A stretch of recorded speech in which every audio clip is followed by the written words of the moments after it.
Hey guys, welcome back to my channel. If you're new here, I'm Nikki. I'm a homeschool mom to an only child in 4th grade.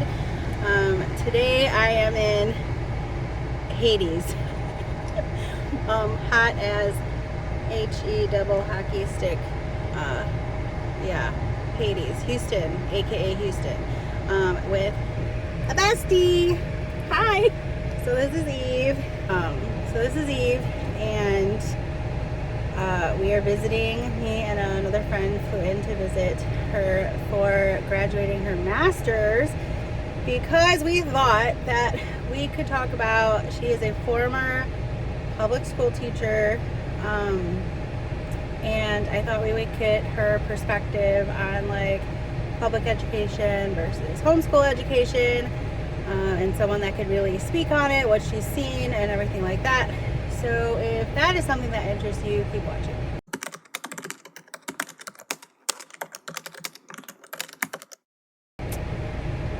So tell me why you chose to like so you're not leaving public school. Mm-hmm. She got her career, her master's to become a school counselor. Yes. So she's still in the school system, but why did you, what made you change from teaching? Mm-hmm. Honestly, I just couldn't.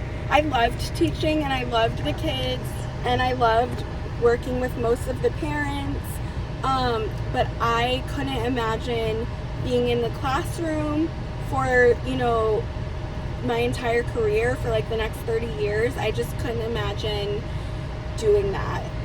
It's a lot of work, and it's almost like the expectations of teachers, they keep giving us more and more to do, with more responsibilities, with no extra time, no extra planning time, no overtime for working past 3:30 or 3:45.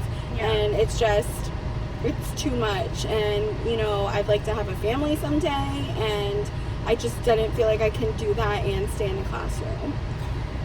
Yeah, and I feel like you said, this last school you were at, you were like taking your creativity, mm-hmm. and like it zeroed out because like you weren't able to be flexible with the curriculum and like choice for like what you could teach. Right. So look, I'll start by saying I loved my previous school. I loved all the teachers I worked with. The kids were mostly great. The families were mostly great, and I even liked the administration. Mm-hmm. But the district adopted a new curriculum. The district that I was in adopted a new reading curriculum, reading and writing, and it took away in some ways. It made it easier to plan because you didn't have to go through all these materials to figure out what to plan. But at the same time, I read something that said giving a teacher a scripted curriculum is like giving an artist paint by number. Okay. It just takes away I have a certain way that I like to teach, right. Main idea, let's say. And I could only teach using these stories, and they weren't scripted, but it was like bullet pointed of you need to hit all of these things and you need to say all of these things, and it was very repetitive, very structured, which again, it's research based, so I understand why they did it, but there was no supplementing it. There was no throwing in your own thing. It was just very rigid, and that's not how I'm used to teaching. That's not how I'm used to planning, and it wasn't very fun. It just kind of sucked the fun out of teaching, honestly. Did you see that the kids also struggled because you weren't able to adapt to anything because you had to just stay mm-hmm. on par with what you had? Yeah. So I would say okay, we're getting our you know, blah, blah, blah book out, and we're coming to the floor, to the circle, and they would kind of groan, and they'd be like, do we have to sit on the floor? Do we have to do the circle? Well, this curriculum says that It's a circle time. It's circle time, and you should be teaching with using this specific anchor chart. And like, would you get in trouble if like you did it a different way?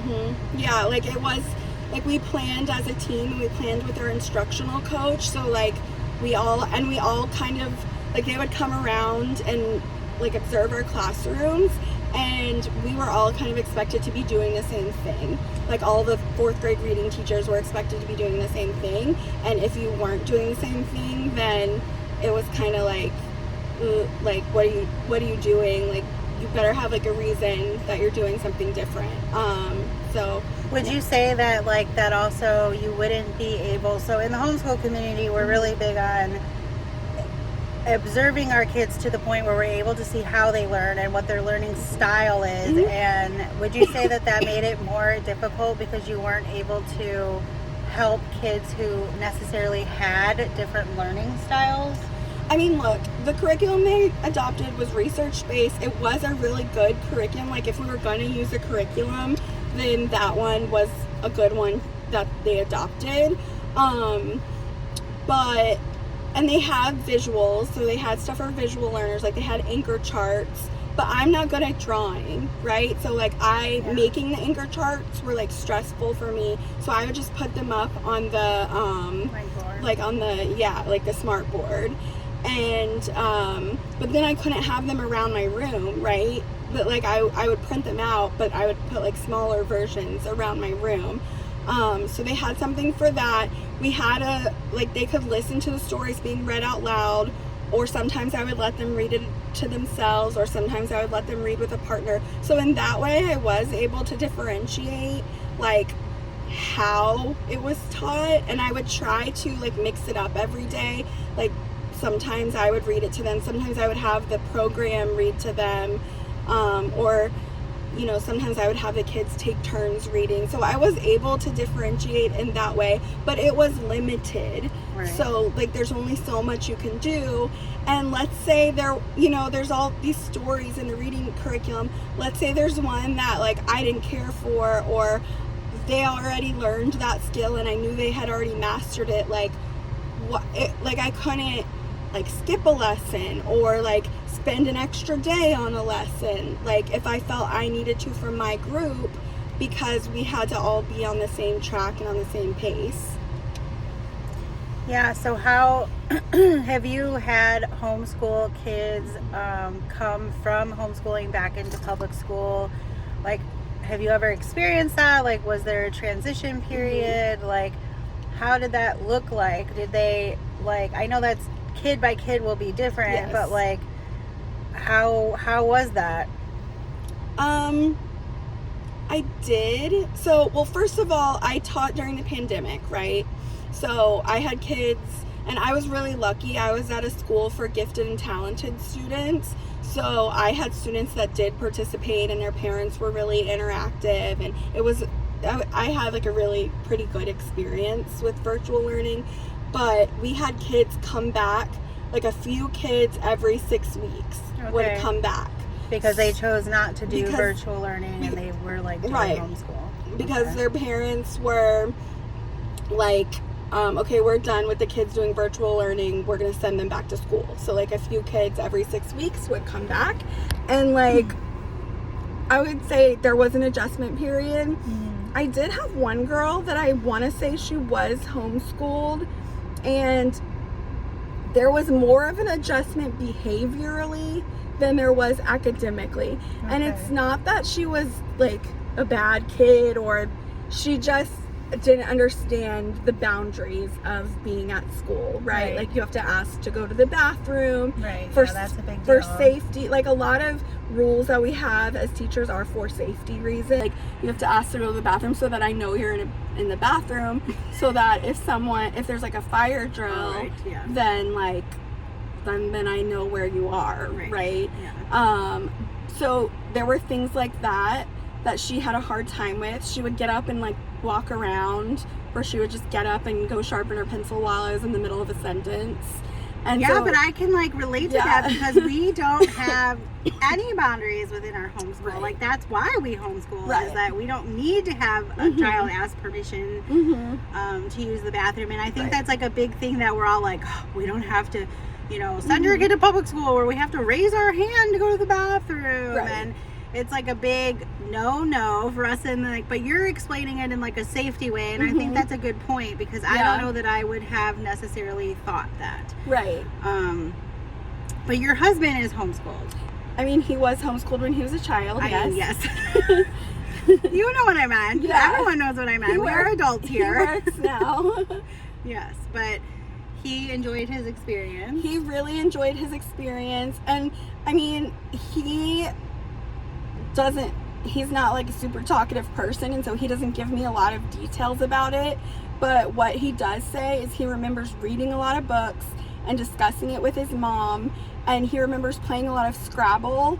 Yeah. And he had to like explain what each word meant that he used. For vocabulary. So for vocabulary, so he couldn't just like use a word like, I think this is a word, like, no, he had to explain what it meant. Yeah. Stuff like that. And I know that he finished his like whatever his school requirements were, whatever his mom like had him doing curriculum wise, he finished it when he was like 14, and he started taking college courses at that time.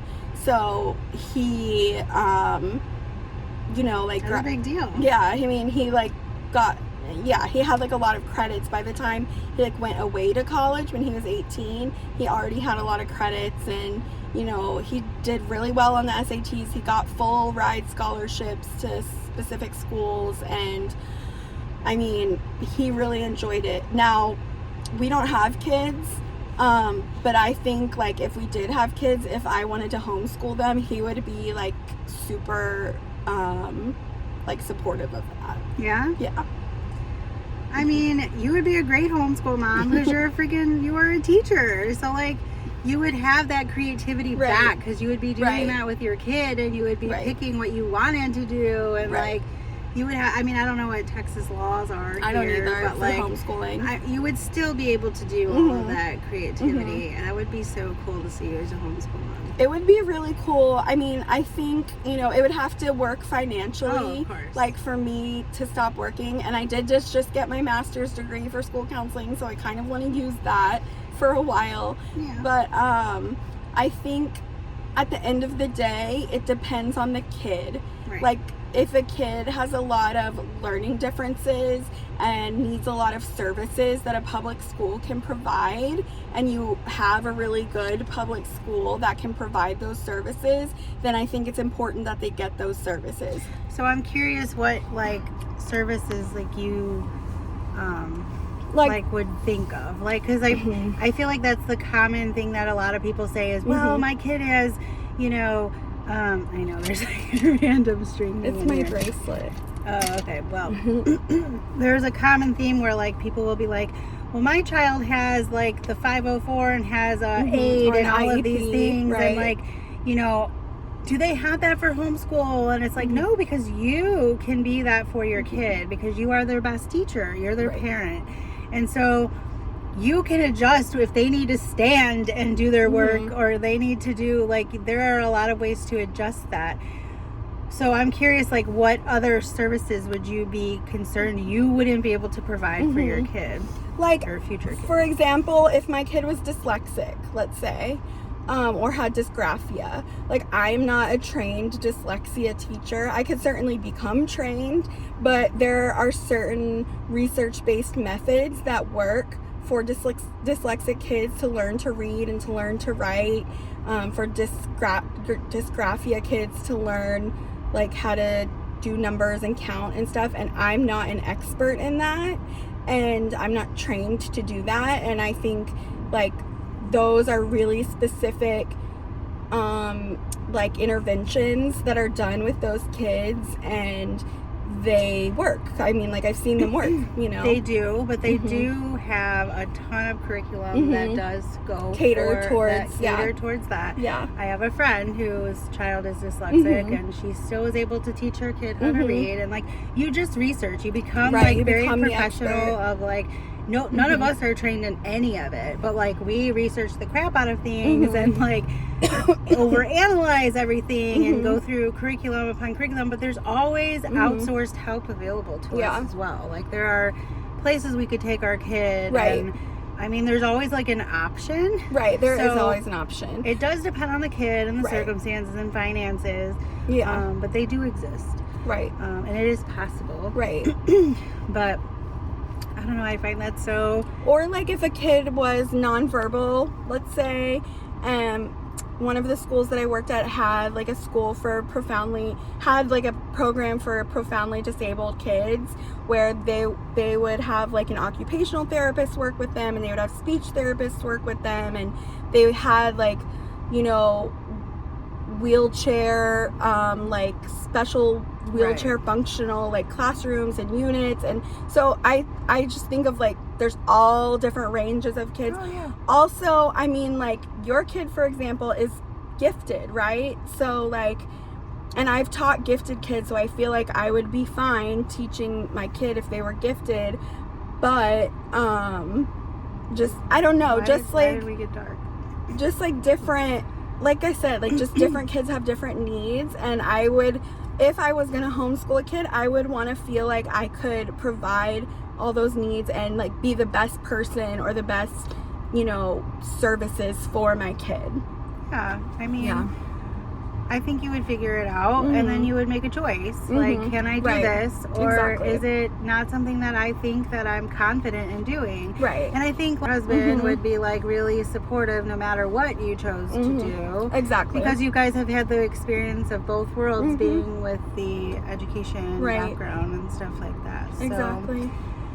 Anyways, I thought we would just have a public school kind of chit chat today, because I think when it's back to school season and people are constantly deciding whether or not they want to homeschool or send their kids to public school, or vice versa, take them out and homeschool, it's good to have both perspectives sometimes, and from somebody who actually comes from a school and has taught at a school and several schools. Yes. But I think you have to know your child, you have to see what's best, but as a child and as a parent of your child, like, you are your best child. You are your best teacher for your child. Yeah. It also depends on like the school, like in the schools in your area, right? Like it depends on your kid, but it depends on like what schools are available for your kid, or, you know, I mean, what they're zoned to, what choice schools there are, what, I mean, private schools you can afford. Like, it depends on all of those things, too. Yeah, I mean, that's a good point, too. And they may not have the most resources at that district or school. Right. And it depends on, like, the area that it's in. Exactly. And what you want for your kid. Right. A lot of times that choice is taken away from us when we go to public school, because it's a district school and you have to send your kid to that school. But yeah, well, thanks for coming on my channel. Thank you for having me. All right, if you like this, let us know in the comments. If you have any questions, she'll chime in and answer or help 5 out. stars only. Thanks.